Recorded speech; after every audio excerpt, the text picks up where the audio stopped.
are all patriots, Deshbhakt, who are following uniform wearing, following the Constitution. Do you think there is something called buffer zone in the Constitution? That you upper caste का इस तरफ नहीं जा सकता, तुम चमार हो इस रास्ते में नहीं जा सकता, वो तो कास्टिज्म है. You guys have been forced like that. You should also know inside, as a citizen of this country, this is not done. You should provide security if your citizen.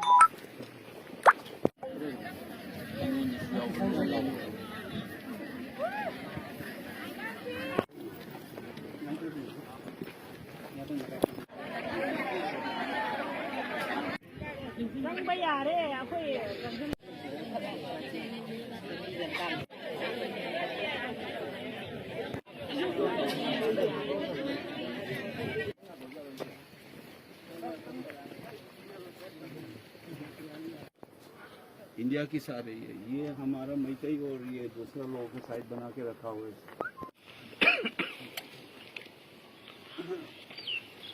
हो रहा है कि हम लोग इस तरफ इंडिया लगा ना, फ्लैग लगा हुआ है इंडिया का फ्लैग. हाँ वही है ना, मतलब इस तरफ इंडिया है, इस तरफ मणिपुर है ना. हमारा मणिपुर पुलिस को भी नहीं जाने देते, मुझे बोले. अजीब दुनिया है. 2-2.5 साल से चल रहा है ये बॉर्डर. इस कंट्री की हिस्ट्री में ये पहली बार हमारा खुद का पुलिस भी, ये ओसी साहब है, हर देश का जो हर इलाका है एक पुलिस स्टेशन के अंदर है. नहीं, ये एक ओसी साहब है इधर, एक पुलिस स्टेशन का. ये जगह उसके अंदर है, वो नहीं जा सकता. तो संविधान के खिलाफ है नहीं. आप लोग भी संविधान की खिलाफ है ना. सारे संविधान अंडर आते हैं सर. नहीं, संविधान के हिसाब से तो हमको भी जाना चाहिए. ये पुलिस स्टेशन का ऑफिसर है, उसको भी जाना चाहिए. उसके जुरिडिक्शन ने क्यों नहीं जाने दिया? ऐसे बोल रहा हूँ ना. ये इंडिया के बॉर्डर शुरू हो गए इधर से, मान लो कुकी और इंडिया एक ही साथ है. इस तरफ आप लोगों का है, इस तरफ हमारा पुलिस और मैथे लोग रह गए. ऐसे लग रहा है ना ये. आप बताइए ना, अलग ट्रीट किया गया ना, ऐसे लग रहा है ना. 30 साल तक मैंने उधर पढ़ाया. बच्चे कश्मीर से लेके कन्याकुमारी तक, गुजरात से लेके नागालैंड तक पढ़ाया. मुझे बहुत खराब लगता है. You should also know as a responsible officer and citizen, ये नहीं होता है. दिल्ली में बैठकर राज करना अलग बात है.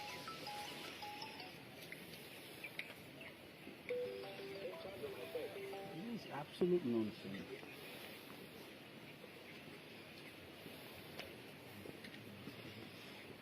ये लाइन है बॉर्डर का, ये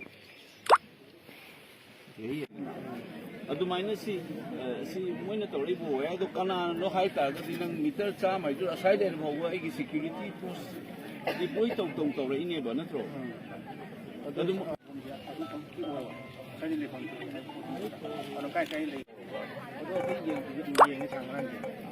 फाइदा कायदे वेयर से कयाम सांगने चेक तौरगे बो.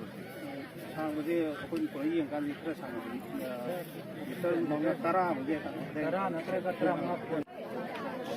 फाइदा कायदे लोगोबा सिदा ले मया आई साइड नहीं ले हितराई ले केमा बोजे सरी तो हम दो बा को कुन समिले बाय दियो या हां हाई तन तो लोने रोजा खाने रोय यामना ऑल सावे की अदि को सेंसेशनलिज्म दिखाएं कोसला तने नाम चंग हाई लो. अदुना स्पोर्ट की येनबा अदुबो आइना मियाम दा हाइनिंग वही खर ले.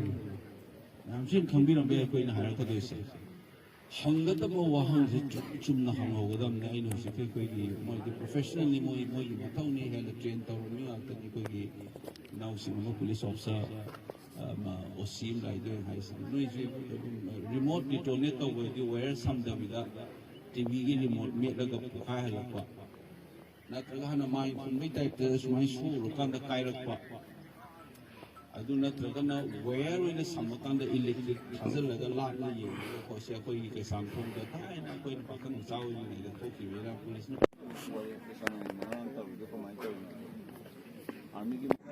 ꯁꯤꯒꯤ ꯊꯣꯡꯒꯣꯡꯁꯤꯗꯒꯤ ꯍꯦꯟꯅ ꯂꯥꯟꯕ ꯌꯥꯗꯦ ꯍꯥꯏ ꯍꯦꯛ ꯏꯔꯥꯡ ꯍꯧꯔꯛꯄꯗ ꯂꯩꯔꯝꯃꯤꯗꯣ ꯑꯩꯅ ꯂꯥꯛꯀꯅꯤ ꯍꯥꯏꯅ ꯂꯩꯔꯝꯃꯤꯗꯣ ꯐꯨꯜꯂ ꯂꯩꯔꯝꯃꯤ ꯆꯪꯍꯜꯂꯛꯇꯅꯕꯅꯤ ꯑꯗꯩꯗ ꯑꯩꯅ ꯑꯦꯝ ꯄꯤ ꯑꯣꯏꯔꯦ ꯀꯣꯟꯁꯇꯤꯇ꯭ꯌꯨꯁꯟ ꯄꯥꯏꯂꯁꯤ ꯏꯂꯤꯒꯦꯜ ꯑꯣꯏꯕ ꯋꯥꯅꯦꯕ ꯁꯤ ꯆꯪꯍꯟꯅꯕ ꯍꯣꯠꯅꯍꯟꯒꯗꯧꯅꯣ ꯈꯪꯗꯦ ꯑꯗꯣ ꯉꯁꯥꯏ ꯀꯥꯏꯔꯛꯏꯕ ꯕꯣꯝꯗꯨꯅ ꯑꯁꯨꯛ ꯆꯍꯤ 2 ꯃꯈꯥꯏꯃꯨꯛꯇ ꯁꯦꯅꯤꯇꯥꯏꯁ ꯀꯃꯥꯏꯅ ꯇꯧꯍꯧꯗꯣꯏꯅꯣ ꯗꯦꯇꯣꯅꯦꯠ ꯇꯧꯕ ꯑꯣꯏꯔꯗꯤ ꯐ꯭ꯔꯦꯁꯇꯤ ꯉꯔꯥꯡ ꯅꯍꯥꯟ ꯆꯪꯉꯒ ꯐꯨꯝꯕ ꯑꯣꯏꯔꯝꯒꯅꯦꯕ ꯑꯗꯨꯅ ꯑꯁꯤꯁꯤꯡꯁꯦ ꯑꯗꯨꯒꯤꯗꯨ ꯁ꯭ꯄꯣꯠꯇ ꯆꯠꯂꯒ ꯄꯥꯎ ꯇꯥꯔ ꯇꯧꯕꯗꯤ ꯁ꯭ꯄꯣꯠꯇ ꯆꯠꯂꯒ ꯆꯠꯄ ꯐꯩ ꯂꯥꯛꯄꯅꯦꯕ ꯏꯃꯥ ꯏꯕꯦꯟ ꯃꯌꯥꯝꯁꯨ ꯎꯅꯔꯦ ꯂꯩꯀꯥꯏꯒꯤ ꯑꯍꯜ ꯂꯃꯟ ꯃꯌꯥꯝꯁꯨ ꯎꯅꯔꯦ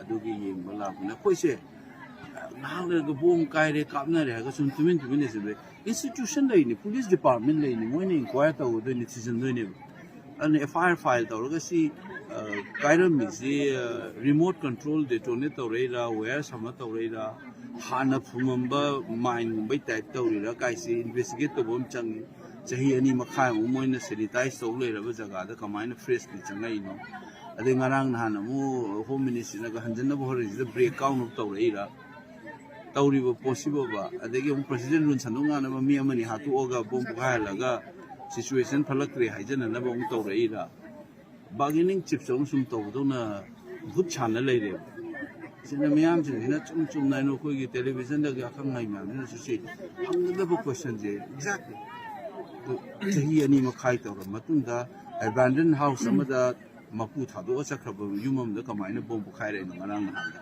ꯑꯗꯣ ꯄꯨꯂꯤꯁꯅ ꯆꯠꯂꯕ ꯃꯇꯨꯡꯗ ꯕꯣꯝꯗꯣ ꯐ꯭ꯔꯦꯁ ꯊꯅꯝꯕ ꯑꯣꯏꯔꯒꯗꯤ ꯄꯨꯂꯤꯁꯅ ꯀꯣꯔꯗꯣꯟ ꯑꯣꯐ ꯇꯧꯔꯒ ꯀꯃꯥꯏꯅ ꯆꯪꯉꯛꯏꯅꯣ ꯃꯣꯏ police ꯀꯤꯔꯛꯇ꯭ꯔꯤꯕ security Indian security forces CRPFꯇꯒꯤ ꯑꯥꯔꯃꯤꯗ ꯂꯩꯕꯁꯤ ꯀꯤꯔꯛꯇ꯭ꯔꯤꯁꯤ ꯀꯔꯤꯒꯤꯅꯣ ꯑꯗꯨꯒꯤ ꯏꯟꯇꯔꯄ꯭ꯔꯤꯇꯦꯁꯟ ꯀꯦꯟ ꯃꯤꯟ ꯁꯣ ꯃꯦꯅꯤ ꯊꯤꯡ ꯅꯠꯇ꯭ꯔꯣ ꯑꯩꯈꯣꯏꯒꯤ ꯃꯤ ꯉꯥꯛꯇꯅꯤ ꯃꯣꯏ ꯑꯩꯈꯣꯏ ꯀꯩꯁꯨ ꯇꯧꯔꯣꯏꯅ ꯆꯪꯉꯛꯄ ꯑꯃ ꯅꯠꯇ꯭ꯔꯒꯗꯤ ꯐꯠꯇꯕ ꯆꯪꯉꯛꯇꯕꯤ CRPF ꯂꯩ ꯑꯥꯔꯃꯤ ꯂꯩ ꯀꯃꯥꯏꯅ ꯆꯪꯉꯛꯀꯗꯣꯏꯅꯣ ꯑꯗꯨꯅ ꯃꯣꯏꯅ ꯑꯩꯈꯣꯏ ꯀꯩꯁꯨ ꯇꯧ ꯉꯝꯃꯣꯏ ꯃꯣꯏꯅ ꯑꯩꯉꯣꯟꯗ ꯇꯧꯔꯁꯨ ꯃꯀꯣꯛꯇ ꯃꯣꯏ ꯑꯩꯈꯣꯏꯒꯤ ꯁꯝꯅꯕ ꯑꯃ ꯂꯩꯔꯤ ꯃꯣꯏꯅ ꯃꯌꯥꯝ ꯉꯥꯡꯖꯈꯤꯁꯤꯅ ꯑꯩꯅ ꯎꯁꯤꯠꯇ꯭ꯔꯤꯔꯥ ꯁꯦꯀ꯭ꯌꯨꯔꯤꯇꯤ ꯐꯣꯔꯁꯦꯁꯁꯤꯡꯁꯤꯁꯨ ꯀꯠꯄꯒꯤꯗꯪ ꯁꯤꯖꯤꯟꯅꯔꯛꯏꯔꯥ ꯃꯣꯏꯅ ꯑꯗꯨꯅ ꯏꯟꯗꯤꯌꯥꯒꯤ ꯄ꯭ꯔꯣꯐꯦꯁꯅꯦꯜ ꯏꯟꯁꯇꯤꯇ꯭ꯌꯨꯁꯟ ꯂꯩꯔꯅꯤ ꯁꯤꯗꯩꯁꯤ CRPF ꯑꯥꯔꯃꯤ ꯃꯅꯤꯄꯨꯔ ꯄꯨꯂꯤꯁ ꯂꯣꯏ ꯊꯨꯒꯥꯏꯔꯒ ꯏꯜꯂꯤꯒꯦꯜ ꯑꯣꯏꯕꯅꯤ ꯃꯤꯒꯤ ꯐꯨꯔꯨꯞꯀꯤ ꯅꯃꯥꯗ ꯅꯪ ꯂꯝꯕꯤ ꯊꯤꯡ ꯌꯥꯄꯣꯟꯗꯦ ꯏꯟꯗꯤꯌꯥꯗ ꯑꯥꯔꯇꯤꯀꯜ 15 ꯂꯩꯔꯤꯕꯅꯤ ꯑꯥꯔꯇꯤꯀꯜ 19 ꯂꯩꯔꯤꯕꯅꯤ ꯀꯣꯟꯁꯇꯤꯇ꯭ꯌꯨꯁꯟꯗ ꯑꯗꯨ ꯄ꯭ꯔꯤꯊꯤꯕꯤꯗ ꯑꯝꯇ ꯊꯣꯛꯈꯤꯗ꯭ꯔꯤꯕ ꯏꯟꯗꯤꯌꯥꯗ ꯑꯝꯇ ꯊꯣꯛꯈꯤꯗ꯭ꯔꯤꯕ ꯃꯑꯣꯡꯅꯦꯕ ꯁꯤ ꯆꯪꯍꯟꯕ ꯌꯥꯔꯣꯏꯒ ꯁꯨꯝ ꯐꯥꯖꯟ ꯊꯝꯕꯤꯗꯣꯏꯅꯣ ꯁꯤ ꯆꯪ ꯌꯥꯅꯤ ꯀꯅꯥꯅꯣ ꯈꯨꯠꯂꯥꯏ ꯀꯥꯞꯄꯩꯁꯤ ꯀꯅꯥꯅꯣ ꯈꯔꯒ ꯁꯨꯛ ꯆꯥꯎꯈ꯭ꯔꯕ ꯀꯟꯇ꯭ꯔꯤꯁꯤꯅ ꯀꯩꯗꯧꯕꯒꯤ ꯀꯟꯇ꯭ꯔꯣꯜ ꯇꯧ ꯉꯝꯃꯣꯏꯗꯣꯏꯅꯣ India Pakistan ꯋꯥꯔꯗ ꯐꯥꯏꯠ ꯇꯧꯕ ꯉꯝꯗꯅ ꯋꯥꯔꯜꯗ ꯃꯣꯁ ꯄꯥꯋꯔꯐꯨꯜ ꯑꯥꯔꯃꯤ ꯂꯩꯔꯤꯕ ꯏꯟꯗꯤꯌꯟ ꯁ꯭ꯇꯦꯠꯅ ꯁꯤꯒꯤ ꯀꯊꯨꯠ ꯈꯔ ꯅꯣꯡꯃꯩ ꯇꯤꯇꯥ ꯀꯥꯞꯄ ꯍꯦꯟꯗꯜ ꯇꯧ ꯉꯝꯃꯣꯏ ꯑꯉꯥꯎꯕꯒꯤ ꯋꯥꯅꯦꯕ ꯑꯗꯨꯅ ꯗ꯭ꯔꯃꯥ ꯑꯃ ꯇꯧ ꯂꯩꯔꯦꯕ ꯁꯤ ꯍꯦꯛ ꯍꯧꯕꯗꯗꯤ ꯑꯩꯈꯣꯏ ꯃꯤꯌꯥꯝꯁꯤꯡꯅ ꯃꯁꯤ ꯑꯩꯅ ꯍꯥꯏꯁꯤꯅꯦ ꯁꯤ FIR ꯂꯧꯈꯠꯂꯒ ꯏꯟꯚꯦꯁꯇꯤꯒꯦꯠ ꯀꯥꯞꯈ꯭ꯔꯦꯒ ꯍꯦꯛꯇ we have a very short memory ꯕꯣꯝ ꯄꯣꯈꯥꯏꯈ꯭ꯔꯦ ꯍꯥꯏꯔꯒ ꯑꯗꯨꯝ ꯀꯥꯏꯔꯦꯌꯦ ꯑꯗꯒꯤ ꯐꯨꯔꯨꯞꯇ ꯇꯥꯏꯅ ꯂꯩꯔꯦꯕ instead of condemning Kuki Meitei ꯇꯧꯕ ꯃꯇꯝ ask what the agencies are doing inquire toward assessment focus on detect toward we are not able to call out the elephant in the room sina distracting technique sijanaraga khon masin committee masin khanan bai type taw lei law for enforcing agencies sing kari tawbodai no kari last le bidai tholai no chahi ani khaji kamai tholai no hoji inquiry kamai tawri FIR file tawkhra karamba IPC natraga karamba legal section makha tawi no guys the newspaper should publish it so that everybody knows natragadi kai gre adu tawraga community masen langnaraga loin tokhidore bas system adugi ni da tawri se yam heman gre kois Thank you, sir.